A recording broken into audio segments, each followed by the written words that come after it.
Good morning from WKYT News. I'm Bill Bryant. We hope you're enjoying your weekend, and we welcome you to Kentucky Newsmakers. Now, just over a week until the much anticipated general election, here in Kentucky there is a lot on the line. That, of course, includes the race for the White House. If tradition holds, Kentucky will be the first state called on election night nationally as it awards its 8 electoral votes to the popular vote winner.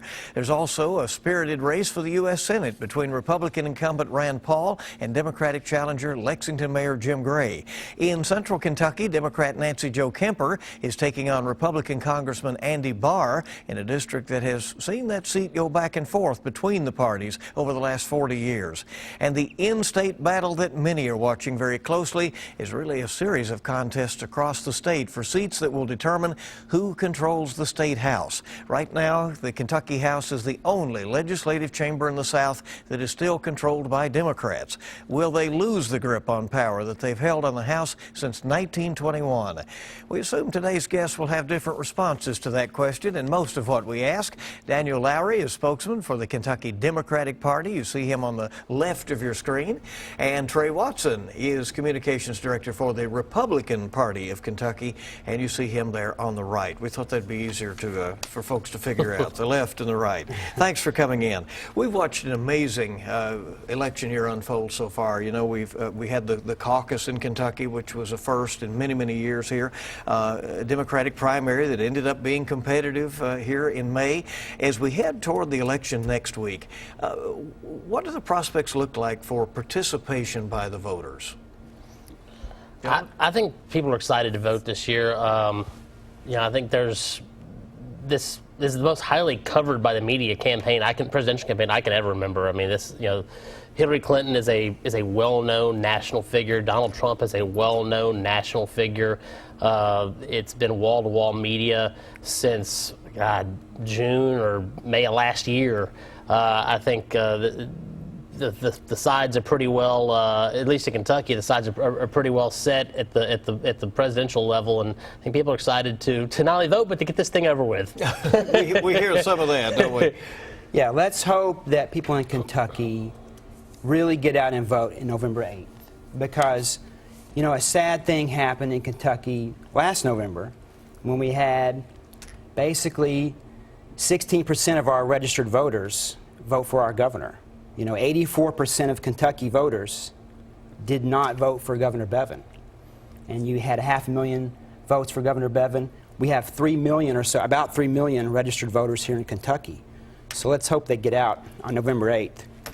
I think there may have been a little dig in there. I think that's a great reason that we should switch gubernatorial elections to even-numbered years, so that we make sure that more Kentuckians are getting out participating in them. Of course, the way that the federal elections, the statewide elections have gone in the even-numbered years, the last several election cycles, I think that's something that the Democrat Party is attempting to avoid and push back against. They have. Daniel, you'll agree the Democrats have not wanted to change that off of what has been a traditional strength for them, and you would have to acknowledge, Mr. Watson, that the Republicans don't particularly want early voting in Kentucky, as we see in so many states either, right? I'm not a fan of early voting in general. We have an election day for a reason, and I tend to believe people that go to vote early. What if you voted 2 weeks ago and some new piece of information comes out before election day? You could really rue the fact that you made that decision to vote early. I think we have an election day for a reason.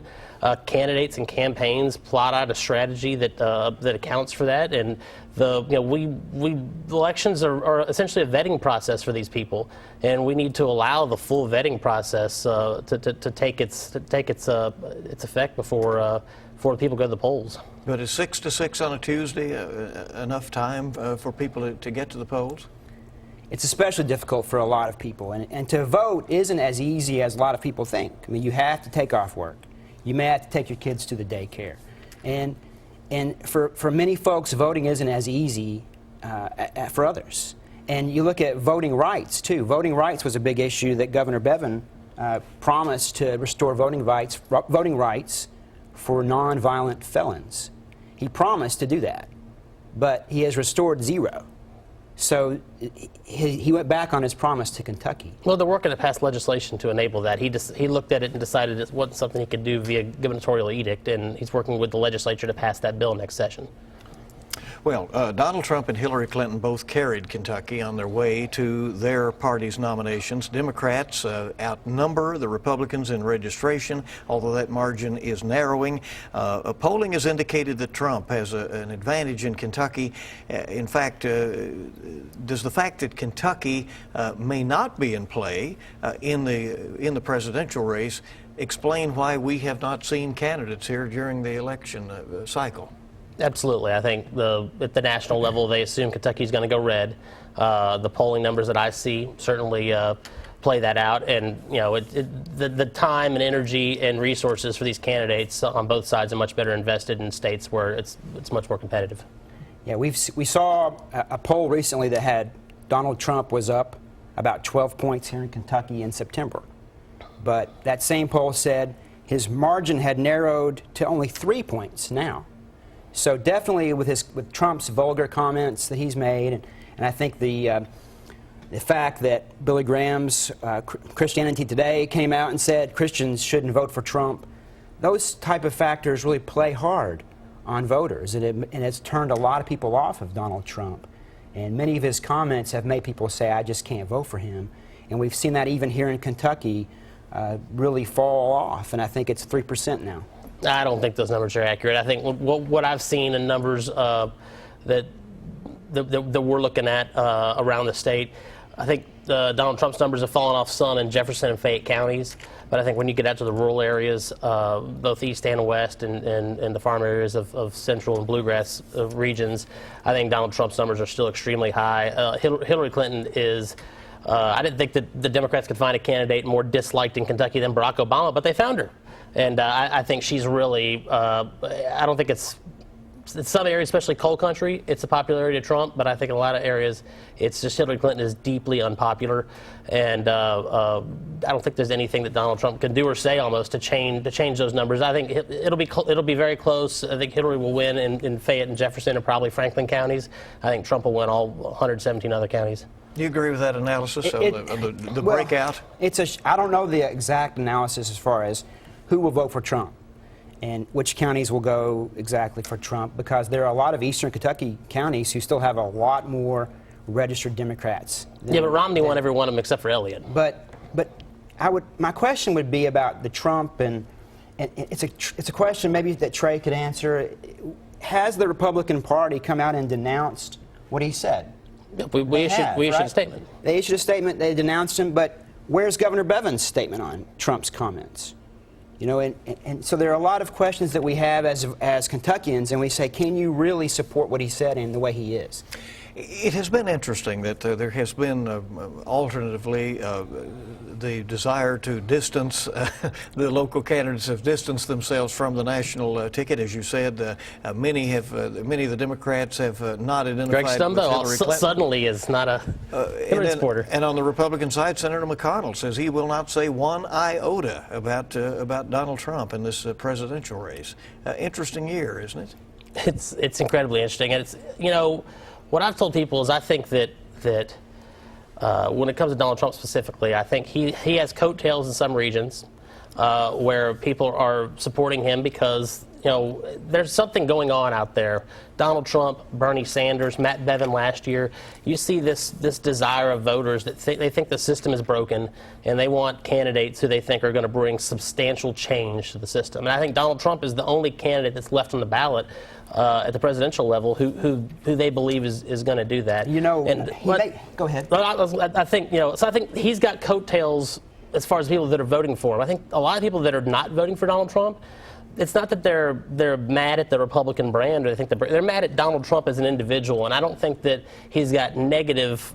The people that are voting against Trump, I don't think are going to necessarily vote against Republican candidates down ticket. But I do think he's got strong coattails for the people voting for him. You know, the fact that Donald Trump thinks that our electoral process is rigged is really an insult, Bill. It's an insult to our democracy. And here in Kentucky, we had an election with Governor Bevin and Jamie Comer for a primary, where Matt Bevin won by 83 votes. And there was this massive recanvass of the election, and we saw that he still won by 83 votes. And so I highly doubt that here in Kentucky we've got a rigged election, and all across the country, there's some kind of grand conspiracy to rig the election for. Well, to be clear, we don't believe that either. Okay, good. All right, let's talk about the U.S. Senate race because it has ties to the presidential race, obviously, and then it is the next thing that people will see on the ballot as they go to the polls November 8th. Democrat Jim Gray says that the Republican incumbent, Rand Paul, abandoned Kentucky for his own ambitions when he ran for president. Paul points out that he missed very few votes during that time. Is that an issue that is going to be important to voters out there in this election? Definitely. We even heard Donald Trump say, he said, Rand Paul is using the people of Kentucky, and he's a disaster. And for 6 years, Rand Paul has not had a coal plan, a plan to really help the coal miners of Kentucky. But Jim Gray does, and we've seen Jim Gray have success all across the board here in Lexington. He's created 15,000 jobs here in Lexington. He took a budget deficit of $30 million and has turned that into a surplus every year. So there's no question that Jim Gray knows what he's doing. Well, first of all, Rand Paul does have a plan for all of East Kentucky. It's called the Economic Freedom Zones proposal. He's pitched it all across the country. President Obama's expressed some level of support for it. He talked about it in Detroit. You know, it is a great idea that could revitalize not just East Kentucky, but other economically blighted regions around the country. When it comes to Rand Paul running for president, you know, Bill's right. I think he made 98% of his votes. But, you know, I find it interesting that Jim Gray is trying to hit Rand Paul on that. I live in Lexington. We have a gun violence problem in the city. We're growing. We're going to start experiencing more infrastructure issues. You know, we have roads that need construction. Well, Jim Gray is our mayor. He's all around the state. I don't see how there's any difference between Jim Gray running around the state, running for U.S. Senate, versus Rand Paul running around the country, running for president. So I find it very interesting that Jim Gray wants to make that an issue. Should candidates who want to seek higher office resign from the seats they hold? I don't think they should, and that's why I don't think it should be an issue at all. I think it's great that Rand Paul was a Kentuckian who put himself out there on the presidential stage, got a lot of attention brought to the state. I think it's great. I don't think it should be an issue. You know, if Jim Gray would like to make it an issue, I'm sure we're happy to talk about it. But I don't think it should be an issue at all. If someone wants to serve, they're in a position now that they think there's another position that they could move to that they might be able to serve the people of the Commonwealth, the country better. More power to them. I root for them. I think you would acknowledge, Mr. Lowry, that Mayor Gray is the underdog in that Senate race. If he were to pull off an upset in this election, what factors would have to come together for him? Well, he is going to have to do really well with folks who may not know him as well in Western Kentucky or Eastern Kentucky, because he's obviously very well known here in the Lexington area, in the 6th district, congressional district. He's growing his reach with people. He's been traveling across the state, and I think the more people who really know more about what Jim Gray is capable of and really look at him as a candidate can decide. Is coal going to be a major factor in this Senate race? And you will note that maybe the positions taken on that are not as much in contrast as they are in the presidential race. No, I think coal is a huge issue because there's a lot of people in the state that are hurting very greatly because of the coal industry's downturn. And you know, some of the downturn is certainly based on just market factors, but the Obama administration has kicked a man while they're down, and certainly done nothing to help the industry make it through a rough patch inflicted by market factors. And I think factors outside the control of Rand Paul or Jim Gray are going to help shape the U.S. Senate race on coal issues. And the Democrat Party, frankly, between President Obama and then Hillary Clinton's comments this past spring, the Democrat Party has a serious branding issue anywhere where coal is a factor in this state, and it's going to hurt all their candidates up and down the ticket. Yeah, the Republican Party has done a very good job with this notion of the war on coal. But we've seen coal jobs decline and the demand for coal decline globally since the 80s. And there are about 10,000 coal miners here in Kentucky still. No, there's about under 8,000 now. Yeah, it's dropping. And then there's this issue of the Coal Miners Protection Act, which Democrats have fought hard for, because Democrats fight for these coal miners, not the coal owners. And it's the Republicans who fight hard for the big coal owners to strip away regulations so that they can pollute the environment. But it's the Democrats who are fighting for the coal miners to help their pensions, to help give them health insurance and benefits. And my question is, why won't Rand Paul, why won't Mitch McConnell support the Miners Protection Act? They should. You have something on that before I go to break? Well, we're out there fighting for jobs, to create more coal mining jobs. The Democrat Party is actively preventing that. We're on Kentucky Newsmakers on WKYT with spokesmen for the Kentucky Republican and Democratic parties. We'll talk about the 6th District congressional race. And oh yeah, what about that battle for control of the Kentucky House? It's coming up on Kentucky Newsmakers. We welcome you back to Kentucky Newsmakers on WKYT, and it's great to have you with us. Daniel Lowry is the spokesman for the Kentucky Democratic Party, and Trey Watson is communications director for the Republican Party of Kentucky, and they are here today. And we're talking about, guess what, that election that is coming up on November 8th that so many people want to see over and done, but there are many, of course, out there who've thought this has been one heck of an interesting year as well. The Central Kentucky congressional race in the 6th District is between incumbent Republican Andy Barr and Democrat Nancy Jo Kemper. It's been spirited. Barr has far more money. Kemper says that's because he takes it from bankers and others that he oversees in Congress. Is the money chase a factor in this 6th District race? Mr. Watson. Well, first of all, I think Ms. Kemper's insinuation that there's some sort of nefarious act that Congressman Barr takes donations from people that he's doing the bidding of is ridiculous. I think that believes the worst of our politicians and our political system of both parties. People choose to donate for a variety of reasons. People believe that Congressman Barr is doing a great job. They agree with the issues that he's pushing, and they agree with the policy positions he's taken, so they choose to donate to him. I think Nancy Jo Kemper's insinuation that he's somehow in cahoots with people and they're giving him money to do what they want, it's just ridiculous, and it debases the entire political system to insinuate there's some sort of quid pro quo going on with money in politics. Mr. Lowry, if the Democratic candidate had more support, would she have more money for a campaign? Well, I wish she had more money. And that is sad, because since Andy Barr went into Congress, big banks like Wells Fargo and others have contributed more than $1 million to him. And so he has this vast war chest, and you see his commercials a lot. And the question is really, who owns Congressman Barr? And the answer is the people who are paying for him, the big banks like Wells Fargo. And so who is he really going to help? Is he going to help the people of Kentucky, the workers of Kentucky, or is he going to help the big corporations and the big banks?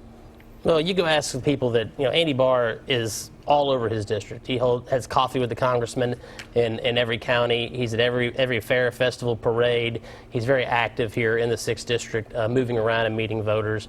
And I don't think that they believe he's somehow bought by anybody. And once again, I think accusations like that debase the whole political system to believe that there's some sort of quid pro quo.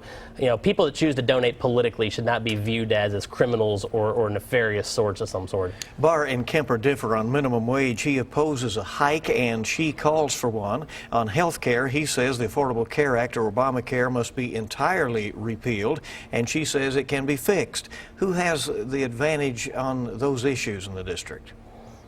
Nancy Jo does, because she's fighting for the people of Kentucky. Reverend Kemper, if you talk to her, if you meet her, and I wish more people could, they realize just how much of a breadth of knowledge she has about the issues. And you get blown away by how amazing she is. Nancy Jo Kemper, in my opinion, is one of the best candidates we have seen in a long time. And it's a shame that Andy Barr has so much money and can run so many ads, and she doesn't. So she cannot show herself to the people of Kentucky like he can. Well, I think I agree with Bill Clinton. I agree with the governor of Minnesota. Obamacare is broken. The system is not working. Andy Barr understands that and wants to replace it with something that does work. The system is unsustainable here in the state of Kentucky. It is going to destroy our state budget for the next 30, 40 years if we continue down the current path of spending on Medicaid that we're on. It's simply unsustainable. Congressman Barr understands that. I think people in his district understand. We'll see what happens in the 6th district in the U.S. House race. Now to this big battle for control of the Kentucky State House. The Democrats have controlled that chamber since 1921. It is the only legislative chamber in the South controlled by Democrats. The Republicans obviously want to take it over. This is a series of races across the Commonwealth, seat by seat. Who has the advantage? I think we certainly do going into Election Day. I feel fantastic. We're on the offensive. Our candidates are raising money. They're knocking doors.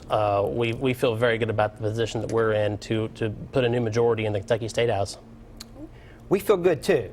And my advice though, and this is sad, Bill, but I would say if you're watching this show before November the 8th, go see your doctor. Go get your teeth checked. Go get an eye exam. You know, do a precancer screening, because the Republicans are trying to take away your health care. And there's no doubt about it. And look at expanded Medicaid, for example. Expanded Medicaid has more than 400,000 working Kentuckians that have health coverage because of it. And expanded Medicaid has brought in more than $3 billion to our economy. It has created about 13,000 jobs in the healthcare industry in Kentucky. It is a great thing. Connect is a nationally recognized model. The Governor Bevin has killed it. He has killed a great thing we had in Kentucky, where people can get health coverage in one sitting. And now they're going to have to go for hours on end, and many of them will be dropped, and many of them will fall in the cracks, and they will pay a lot more money for their health care. So it is a real shame that Governor Bevin has done that. Well, what Democrats want to tell you is they have zero plan to pay for the continuation of Medicaid as it currently exists. Governor Bevin has applied for a waiver that would not kick a single person off of Medicaid. It would maintain the expansion, but it would change the system to where it's financially sustainable, where it's something that we can continue to pay for and continue to have expanded Medicaid, continue to help the working people that need health care. However, without major edits to the system, we cannot pay for it. I've not heard one single proposal. All I hear is scare tactics. I've not heard a proposal on how to fix it. I've just heard scare tactics. To what extent will the tying of these local candidates to national figures be effective in these House races? There are spots claiming that Hillary Clinton's supporters are supporting some Democratic legislative candidates.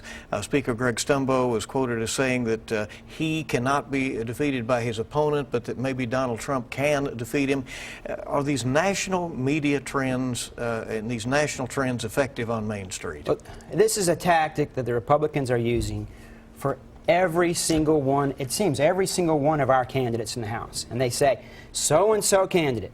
They say, Chuck Tackett, for example, in the 62nd District, has supporters who support him, and they also support Hillary Clinton. Well, naturally, that's the way it's going to be. I would think that Democrats are going to support Democrats. And it's a shame that people try to tie national Democrats to Kentucky Democrats when you have to look at these candidates of their own merits. Look at them as individuals and their things that they stand for.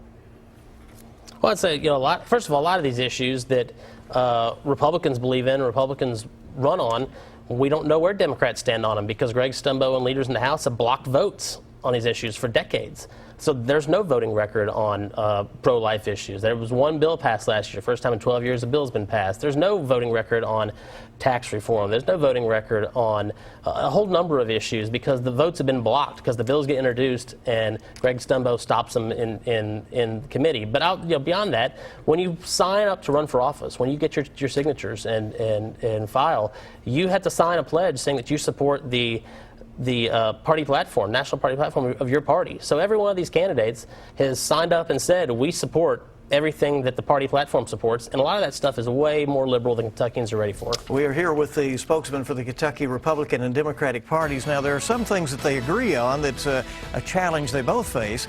We'll talk about that as we come right back on Kentucky Newsmakers. Welcome back to Kentucky Newsmakers. Daniel Lowry is here for the Kentucky Democratic Party, and Trey Watson is representing the Kentucky Republicans today. One thing you have to agree on, this is difficult for candidates. They're putting themselves out there, and Kentucky can be a hard state to reach. It's a long state to travel and to reach it from a media standpoint, right? We've only got two media markets that are in Kentucky, really, Lexington and Louisville. Other than that, if you want to reach voters in the state, you've got to buy Nashville, Huntington, Knoxville, the Tri-Cities, Cincinnati, Evansville, Cape Girardeau. I mean, there's so many media markets, and you're reaching a lot of voters in other states with that. So not only is it inefficient from a money standpoint, but it's very time-consuming to get it all done. It just costs so much money. And the travel, I mean, when you're putting together a schedule, you know, the time change is a factor. Again, it's sometimes a lot of tight deadlines, I would think. It's tough for candidates because they really do have to travel a long way. If you're running, for example, Jim Gray, to try to go from Pikeville to Paducah, but he's doing it. And he's out there and he's going. He was just in northern Kentucky the other day looking at the bridge issue there. So candidates are doing it. And it's a shame that money is so powerful in these elections. Quickly for each of you, if a politician knocks on your door over the next few days, do you answer? Should you talk to them? Absolutely, because if they're knocking on your door, they really are trying to serve the people, and you should thank them for being out there. Yeah, and you should talk to them. You should ask them, where do you stand on education? Where do you stand on health care? Are you going to support Kentucky? All right. Thanks, gentlemen, for coming. And it'll all be over November 8th. Thank you. And thank you for joining us for this edition of WKYT's Kentucky Newsmakers. I'll see you bright and early this week on WKYT This Morning. Make it a good week.